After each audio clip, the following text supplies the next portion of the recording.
ہر قسم کی بڑائی اور بزرگی، ہر طرح کی جلال و شان، عظمت و کبریائی اس وحدہ لا شریک کے لیے بیان کرنا لائق اور سزاوار ہے،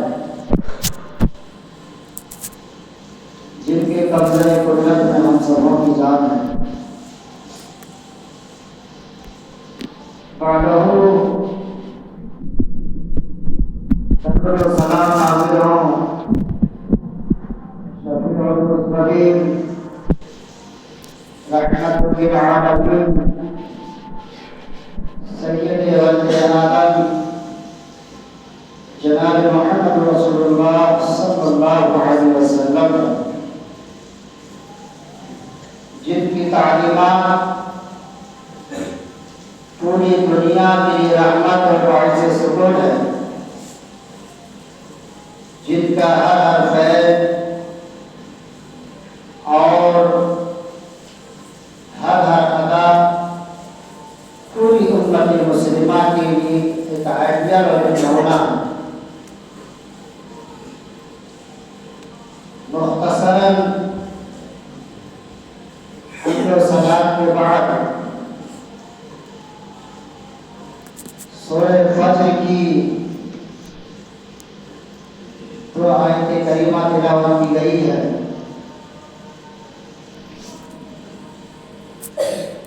انہی دونوں آیتوں کے ضمن میں آج کا خطبہ ہوگا۔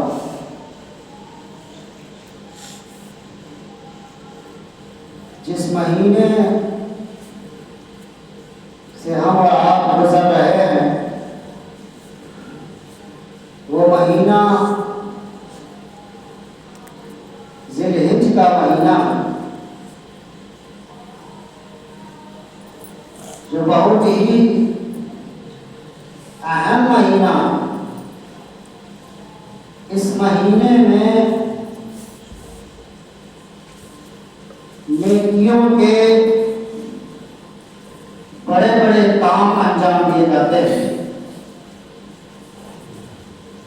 اس اعتبار سے اس مہینے کی عظمت اور فضیلت ہے۔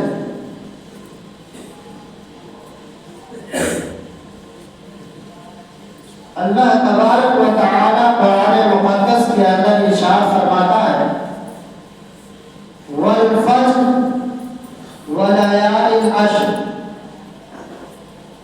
قسم ہے فجر کی اور 10 راتوں کی۔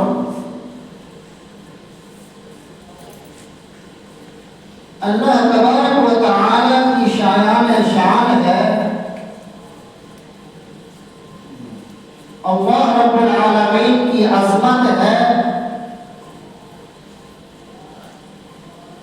کہ اللہ جس کی بھی قسم کھائے کھا سکتا ہے۔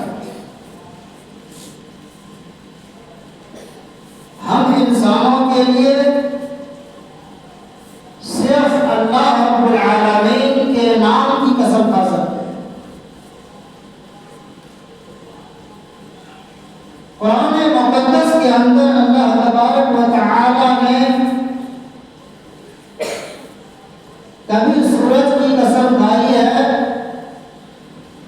تو کبھی چاشت کے وقت کی قسم کھائی ہے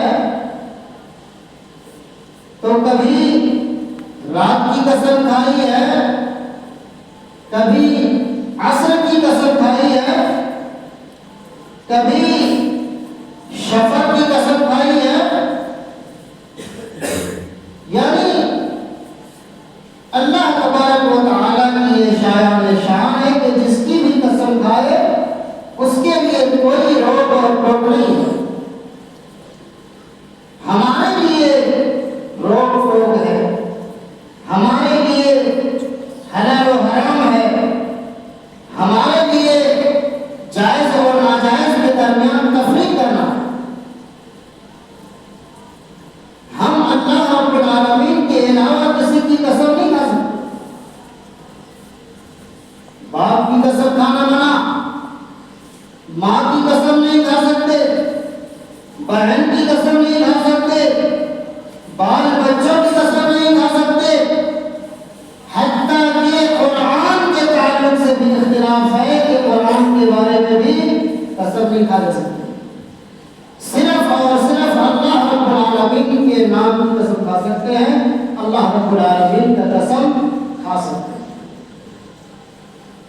تو اللہ رب العالمین یہاں ارشاد فرماتا ہے علیہ السلام کی سنت ابیکم ابراہیم۔ صحابہ کرام نے پوچھا اللہ کے نبی یہ کیا ہے؟ آپ نے فرمایا سنت ابیکم ابراہیم، یہ تمہارے باپ ابراہیم علیہ السلام کی سنت ہے۔ سوال کیا کہ اس سے ہم کو فائدہ کیا ہے؟ اللہ کے نبی نے فرمایا کہ ہر ڈال کے بدلے میں ایک نیکی ملے گی۔ صحابہ کرام نے کہا اللہ کے نبی میرے پاس اون کی طرح جانور ہے، یعنی ایسا جانور ہے جن کے پیٹھ پر اون جیسا ہے۔ اللہ کے نبی صلی اللہ علیہ وسلم نے فرمایا کہ ہر اون کے بدلے میں ایک نیکی ملے گی اور ثواب ملے گا۔ یہ قربانی جو ہم اور آپ کر رہے ہیں، یہ قربانی ہمیں بہت ساری نصیحتیں بتاتی ہیں اور بہت ساری سبق دیتی ہیں۔ قربانی صرف یہ نہیں ہے کہ اللہ کے راستے میں جانور ذبح کر دیا جائے، قربانی کا مقصد یہ ہے کہ اپنی خواہشات کو دبا کر کے کچل کر کے قربانی دے کر کے اللہ کے بتائے ہوئے راستے پر چلنا۔ قربانی کا جانور کیوں کہا گیا ہے کہ ہر عیب سے پاک ہو، اس کے اندر کوئی عیب نہ ہو۔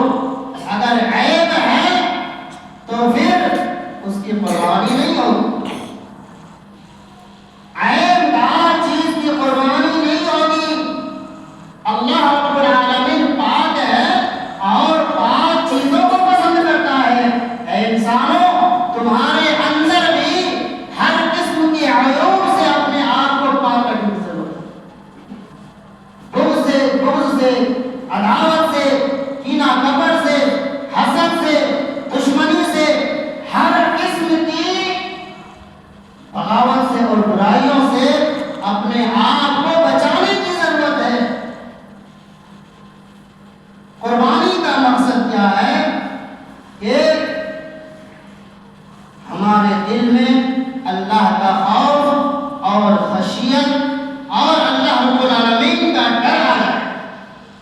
یعنی آج ہم یہ جانور جو ذبح کر رہے ہیں، یہ اس بات کی جو ہے ہم اور آپ ثبوت دے رہے ہیں، پیش کر رہے ہیں کہ وقت آئے گا ہم اپنی جان کو قربان کرنے کے لیے تیار ہوں۔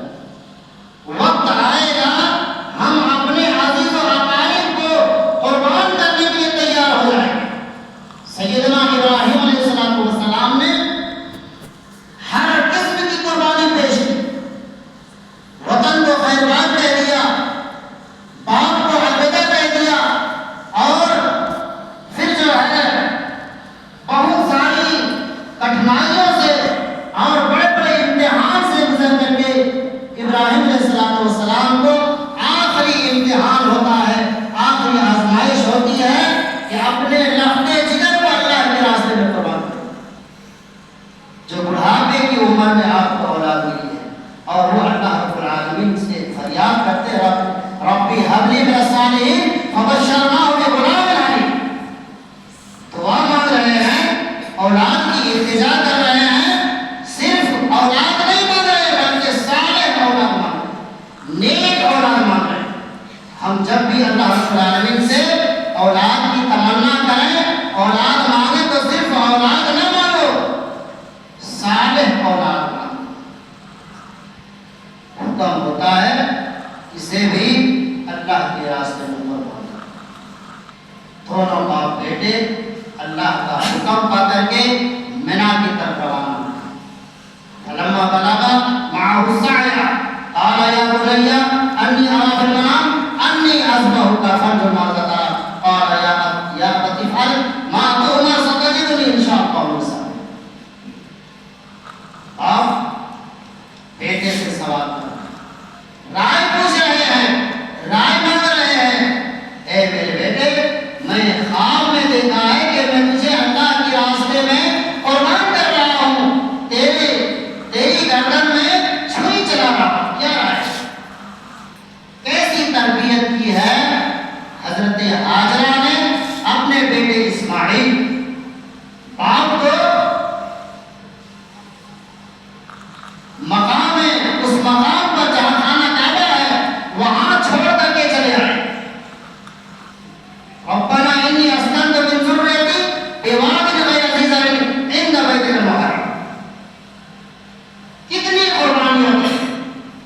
وہاں چھوڑ کر کے آتے ہیں، پھر اللہ کے راستے میں قربان کرتے ہیں اور رائے مانگتے ہیں۔ کیا اگر اسماعیل علیہ السلام انکار کر دیتے تو کیا ابراہیم علیہ السلام چھری نہ پھینکتے؟ ہرگز نہیں۔ اللہ رب العالمین کا حکم بجا لاتے۔ پوچھنے کا اور رائے مانگنے کا مقصد یہ تھا کہ اتنا عظیم کام اور نیکیوں کا یہ اہم کام جس کے بارے میں بہت سارے امتحانات سے گزر کر کے ابراہیم علیہ السلام آئے ہیں، تو اس اہم کام میں اور اس نیکی کے کام میں میرا بیٹا بھی شریک ہو جائے، اس لیے سوال کر رہے ہیں۔ جواب ملتا ہے یا ابت افعل ما تؤمر ستجدنی انشاءاللہ من الصابرین۔ اے پروردگار، اے میرے باپ، آپ کو جو اللہ رب العالمین کی طرف سے حکم ملا ہے آپ اسے کر گزریے، انشاءاللہ آپ مجھے صبر کرنے والوں میں سے پائیں گے۔ چھری پھیرنے کے لیے تیار ہے، پھیر رہے ہیں چھری چلتی نہیں، گردن کاٹتی نہیں، اور اسی درمیان میں اللہ رب العالمین نے جنت سے تنبا بھیجتا ہے اور اسماعیل علیہ السلام کی جگہ پر وہ تنبا قربان ہوتا ہے، اور پھر یہ جو ہے سلسلہ چلا آتا ہے۔ اللہ رب العالمین فرماتا ہے قد صدقت الرؤیا انا کذالک نجزی المحسنین۔ اے ابراہیم، یہ چھوٹا موٹا کام نہیں ہے، یہ چھوٹا موٹا امتحان نہیں تھا، یہ بہت بڑا امتحان تھا جو تم اس معاملے میں اور اس امتحان میں کامیاب ہوئے۔ وہی قربانی ہم اور آپ جو ہیں چند ایام کے بعد کرنے والے ہیں۔ ہمارے اور آپ کے اندر اخلاص ہونا چاہیے۔ کوئی بھی عمل، چاہے وہ روزے کی شکل ہو یا حج کی شکل ہو یا نماز کی روزے کی شکل ہو، کوئی بھی شکل ہو، ہر عمل کے اندر اخلاص ہونا چاہیے۔ اگر ریا ہے، نمود ہے، دکھاوا ہے، تو اس عمل کا جو ہے اللہ رب العالمین کے یہاں کوئی ثواب نہیں پہنچے گا۔ اللہ رب العالمین فرماتا ہے لن ینال اللہ لحومها ولا دماؤها ولکن ینالہ التقوی منکم۔ اللہ رب العالمین کے یہاں نہ تمہارے قربانی کا گوشت پہنچتا ہے، نہ چمڑا پہنچتا ہے، نہ خون پہنچتا ہے، نہ ہڈی پہنچتی ہے۔ اللہ رب العالمین کے پاس جو پہنچتی ہے وہ تمہارا تقوی ہے، تمہارا اخلاص ہے، تمہارا اللہ رب العالمین کے راہ میں تمہارے دل کو اللہ رب العالمین دیکھنا چاہتا ہے کہ کس مقصد کے لیے انہوں نے قربانی پیش کی ہے۔ اس لیے کہ اللہ رب العالمین نیت ہی کی بدولت پر جو ہے ان کو ثواب عطا فرمائے اور ثوابوں سے، نیکیوں سے انہیں مالا مال کرے گا۔ اس لیے ہمارے اندر اخلاص ہونا چاہیے، دکھاوا، ریا اور نمود نہ ہو۔ میرے بھائیوں، ہم اور آپ کو ضرورت اس بات کی ہے کہ ہم اپنی پوری زندگی کو اللہ کے راستے میں لگائیں۔ جس طریقے سے ہم قربانی کرنے جا رہے ہیں، جانور کی قربانی کریں گے، اسی طریقے سے ہمیں اور آپ کو چاہیے کہ اپنے نفس کو کچل کر کے، اپنے نفس کو مار کر کے اللہ رب العالمین کے راستے میں اور اللہ رب العالمین کے بتائے ہوئے طریقے پر اپنی زندگی گزاریں۔